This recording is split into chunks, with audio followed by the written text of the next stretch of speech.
You guys can follow me on Instagram and Telegram and other social media also. Link will be in the description, guys.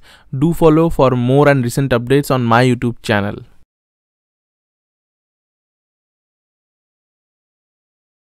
So hello everyone, my name is Pritam Paul and welcome to my YouTube channel. So today in this video, I would like to continue the second part of the video of with Abidda. So in the previous video, we have talked about the journey of his getting the scholarship in Arizona State University. So in this video, we would like to explore his master's journey there, and after that, job hunting in USA. So first of all, let me tell you guys that he got I think offer from 5 to 6 companies, and after that he selected BlackRock to join. So let's discuss all the things over there. What are the things he has faced, how did he overcome all the things, and how did he manage and everything. Okay, so let's start then. Welcome Dada again to my YouTube channel, and please share your experiences about the MS journey there. Means first of all, I would like to know that after going into USA, what are the basic challenges you have to face? Means what are the starting days of your university? Yeah, good to be back in your channel, Preetam. Yeah, so I think it was August 2015 when I first arrived in the United States in Los Angeles. I had a connecting flight to Tempe a few days after. Uh, so right after coming to US and when you join your school, there are a bunch of things that you'd be facing maybe for the first time in your life. One of the thing is you need to get an apartment because dorm housing is extremely expensive. If you by dorm, I mean if you live in the hostel of the universities, that's quite expensive. So most of the Indian students, they generally prefer to live off campus. So you need to do like house hunting, and once you do, you need to do a lot of things like getting the electricity connection set up, getting your phone connection set up, and a lot of other things. So these things take a lot of time. And since you are new to this country, you have to explore these things, right? So it becomes a little challenging and hectic. And then you need to like cook your own stuff, cook your like 3 meals a day, do all your laundry by yourself. You are not like treated the way you are being treated in India, right? Like in India, what we do, like everybody, like our parents take care of everything else. So we are not used to all these things. But once you're in US, you need to face this harsh reality that these things have to be taken care by yourself only. So once you have overcome all this like initial hurdles, the next thing would be to start with your courses. So a lot of students, like just after starting the coursework, feel like, okay, so this is not exactly like whatever the difficulty level is extremely hard in US. The coursework, like you'll have the opportunity of only taking 3 or 4 courses a semester, and even then that would be challenging because these courses would be having multiple assignments, hands-on coding, to build a project, a very less weightage to theory or the final exams. A lot of like class I have exercises heard and that like means projects. in every week students have to give the assignments submission and then Assignments, yeah, presentation also there. presentation, So correct. yeah. So you'll have multiple assignments and presentations to be completed each week, apart from your all your housing things and um, preparing your meals and everything. The And thing I is, think there is the best thing of USA education system is this. Means if I compare it with Indian education system, obviously that where we have to give the midsem and endsem only, and in USA we have the chances to evolve ourselves in every week by our presentation and exactly, assignments. That is the most. exactly, Yeah. yeah. The final weight, the marks would be given weightage to every week, each week, how you are performing in class every week. That would be like summarized and calculated at the end of the semester. So yeah, so that's what you have to do. Uh, Apart from that, when you enter the US college, you'll be searching and doing job hunting on campus, right? Because somehow you need to make sure that you earn the living expense, which is quite expensive. Uh, every year, around like 1 million international students come, How and much, by around the way, means per month means living cost? so the living cost would be like if you live in the coastal areas, like either in East Coast in New York City or in California, the living expense for students would be a little high, maybe around $1,000 a month, which includes your housing, your transportation, your Food. food, and everything else. But if you live in somewhere in other smaller college towns, or maybe in Arizona state, I can say that a monthly expense of around $500 to $600 can be expected. And if you go further in Texas, or maybe in Midwest, or in like Iowa, so things would be coming down to a lesser value, like maybe $400 per month would be okay in there. But the weather is extremely harsh over there, so it depends wherever you are. So the basic idea, the challenge is like you need to compete with all those international students to grab an on-campus job, which is around like working for 20 hours a week for a nominal maybe $15 per hour job. So basically, for a week, you need to complete all the assignments, presentations, coursework. You need to do your prepare your meals. You need to do 20 hours of work for your on-campus job. So handling and managing everything is very crucial. And side by side, you need to prepare for your internship, because in 2 semesters' time, you will be in the job market, right? Looking for your first internship. So that's crucial. That's very challenging. So these were some of the things that I faced during my initial days of coming to US. Okay. Can we get to know about your means semester grading points? Means how many grades you have to complete in your master's courses?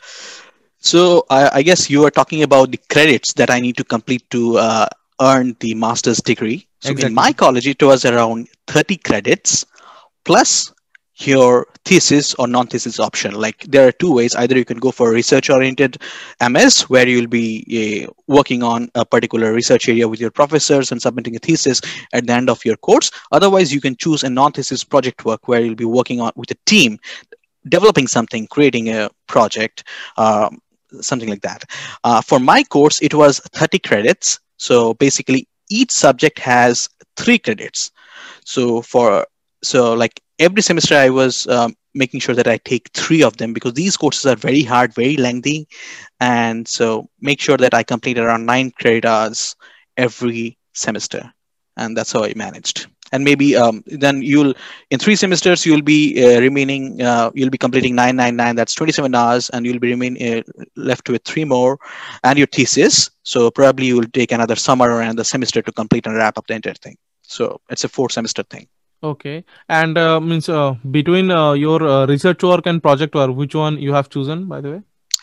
So I had chosen the research track, firstly because it was my interest, because right from my third year of undergrad, I was pretty much sure that I have to do some sort of research.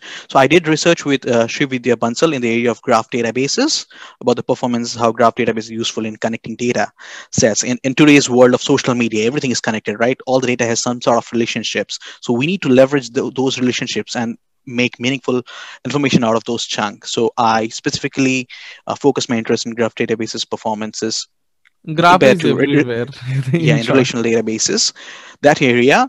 uh, and also it helped me in securing the scholarship, right? When it, like there will be like around like 4 or 5 thousand Indians in the campus, right? Everybody will be going to the professors to get a TA, teaching assistantship job, or a scholarship. How would the professors be willing to like differentiate between them? They will be doing it in few things, right? Okay, so that guy he's in a research track. Much more beneficial to me.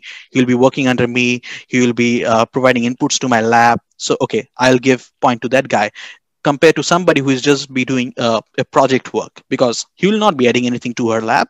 So it's plain and simple. If you're contributing something, you need to be in the research field. And the preference is usually given to PhD students or MS students with research track. Okay, and now let's talk about that. How did you prepare for your placements? And I would like to know that means many people don't know. I guess that's why I'm just asking that what is the scenario, what is the culture of the placement in US universities? I know it's as not as like as in India, that on campus it's not like the same way, but I would like to know the thing. what it is actually. Okay, so the placement. How the placement works in US universities is actually different from the Indian colleges. Companies do come in the campus, but they do not recruit directly from the. There might be a few exceptions of the companies, but majorly everybody comes to career fairs, and where they actually present themselves. They try to upsell uh, their products, the various kind of projects that they are working on. They basically try to sell their own company to the prospective students. Uh, we go to those career fairs, we talk with a bunch of companies, we share our resumes with them, we try to learn what benefits they are providing, what's the salary range that they are willing to give, what sort of research that currently taking place in their companies, and how is the work life balance and everything else. So there is a two-way communication between the employer and the prospective employee, which is very healthy and very necessary. So once you have done that, you might have shortlisted, okay, these are the companies that I'm interested in. I'm going to give my resume to them and probably a follow-up email later on. So once you give them later, you'll get direct links, and like the company will reach out to you for subsequent like further interviews, and like you'll initially go for like online coding interviews, and then there will be multiple phone interviews, and they will actually bring you on site to do multiple levels of like in-person interviews, which would probably go like somewhere between 7 to 10 interviews for an entire um, job hunting process. So that's how people get job in US. How I prepared myself is it's so when you are doing your master's program, you are trying to finishing up the program into like 4 semesters within 2 years. You are doing a bunch of jobs for making sure you are earning your living expense. You are working your like very hard for completing your coursework and assignments and all the stuff. uh, and also you have to prepare for interviews because there is no other time, right? And you'll see like all your competitors, all your peers, like the people you are competing with, they are extremely um, experienced. Some of them have come with like 5 to 6 years of work experience, or they are super intelligent, and everybody has finished everything back in India even before reaching US. So you might feel that, okay, I'm a bit I'm at the back wheel, right? So I need to improve, I need to pace up. So it's very challenging, but you need to do proper time management. You will get very less sleep. And one thing I should put a disclaimer here, like people, even me, but before coming to US, we thought like, okay, if I go to US, I'll have a very comfortable life. I'll be partying all the time. I'll be going to bars and pubs and enjoy. And yeah, that's true. You can do all this during your spring break or summer break. But apart from that, you need to work your ass off, like seriously. Like you need to put in like around 15 to 16 hours of work every day. You'll get very less sleep, maybe 4 to 5 hours at max. So yeah, these are the hardships that you need to undergo. But at the end of the day, uh, the results would be worth it. Yeah. Okay, and now after all these things, I would like to ask that from what are the those companies from which you got the offer letter, and why did you join BlackRock only? Yeah, sure. So I And another thing, Avidya, another thing I would like to know that means what do you think means what are the actual key points which means due to which you have been selected or you have been selected by various companies? Yeah, that is the thing also. uh okay, so there's two folds of this question. So let me answer the first one first. Um, so the companies, I like applied to a bunch of companies and interviewed with them. Some of them, the interview experience was really good. I learned a lot of things. Uh, at the end of the day, I think I got like offers from Intel. I got offers from BlackRock, from Ticketmaster, GoDaddy, um, Pearson, and GS as well. I think. But at the end of the day, I chose BlackRock because I always had a fascination about finance. I always wanted to work in a fast-paced environment and see the happenings of the market, right? Like like stock market is somewhere, I think, where the real money goes in, right? All the market uneasiness and like events happening, and that kind of fast-paced environment and that rush, blood rush, that gives me a kick in, and that's why I have chosen BlackRock. And finance is an area where there's so much opportunities that you can do. Like you can do a like right now I'm working on to build up a real-time high frequency trading algorithm and build and like strategies to implement in my trading platform, so that would make my investors earn a lot of money, and I could see the impact right then and there, right? There is no uh, you won't be shielded by anything. You'll be working on the market, and like you'll see all the happenings right before your eyes. So that actually interests me a lot, and that's why I've chosen BlackRock. I think And means the most interesting thing it would be that you could be realized practically the yeah, practical output of your own coding. That is yeah, the most yeah, important thing, I guess. yeah. You code something, and you'll then and there you'll see the impact of it's happening. It's earning actually real money for the client. So that gives me a lot of satisfaction to me, rather than working on something abstract and helping in some other way. I know everything we build up is eventually going to help people in some direct or indirect way, but having been able to see it in front of your eyes makes a lot of difference to me. And I work in the trading floor, I work with traders, I work with portfolio managers, and I must tell you, it's a great experience. If you haven't been to a stock market or somewhere, I think everybody should experience it. It's just a lot more fascinating. And since it's like world's largest asset manager, BlackRock, it also gives good salary and other stuff, that are benefits and perks are there. So I chose BlackRock over other companies. Okay, and now your question that why companies chose me.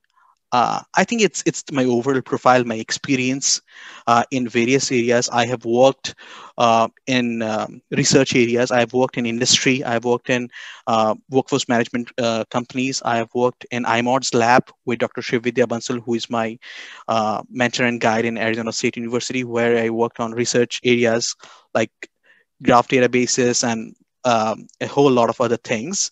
One of the things that I worked with her is the instructional module development system, where we actually take feedbacks from students and try to improve on the pedagogical techniques, uh, which is ultimately going to benefit the student itself. So it's a kind of an instructional module system that she built, and it was being sponsored by National Science Foundation. So all this experience, and together I was always being open. I'm a social guy. I like to talk with people. I have a very good relationship with my coworkers and stuff. I like to talk things outside of work always. And in US, like whenever you go for on-site interviews, there will always be a lunch interview where you are going to go to a restaurant or a cafe with one of your colleagues or your manager, and just to talk in random stuff. You don't have to talk about work. So they basically they like to have somebody on board who they can talk to, or who they can actually joke with, or go to a party, or play a ball of poker or something, right? A game of poker, or like some bowling or things like that. So they need somebody who's social, who is interactive, who likes to make fun, that sort of a guy. I think you need to prepare yourself as a package and sell yourself. You can be a very good coder, you can be a extremely knowledgeable guy, but if you don't know how to interact with people, you are not going to get selected. You need to build yourself, you need to upsell yourself, right? You need to create a brand out of yourself. That's what matters most. Yep. Okay, so it's been a great journey to be watched, to be listened, and to be inspired. Obviously, so after end of the video, after end of everything, okay, means I would like to ask you for any tips or advice or suggestion for the students who are doing masters in that country, and or who are trying to get some job there. So, would you like to say anything to them if they are So right working? now, sure. Right now, there might be a lot of students who are currently in their final semesters in US universities, and they might be looking for job opportunities. I would like to say just leverage your LinkedIn profile.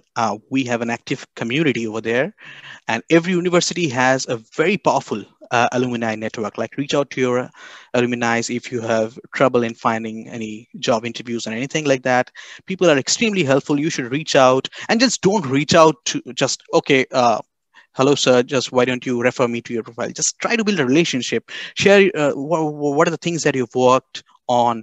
Maybe give a list of projects that you've worked on. Share your resume with them. Talk about the things that currently being they are working on. If they need any guy, don't be that upfront. Try to make a build relation, then smoothly put into your case. I think that's gonna help a lot much to them in securing a job interview. And at the end of the day, it's ultimately is the caliber of that person to secure that job. So that's another part. But if you build a good networking, um, the chances of securing a job gets really high. Okay, so we are here at the ending part of the video, and after listening all these things, I would like to say something to the viewers. If you really would like to do something as he has done, and if you really inspired by him, so you can. If you want, you can have the contact with him in LinkedIn, and I would try to give the link of his profile in the description, so that you could contact with him on LinkedIn.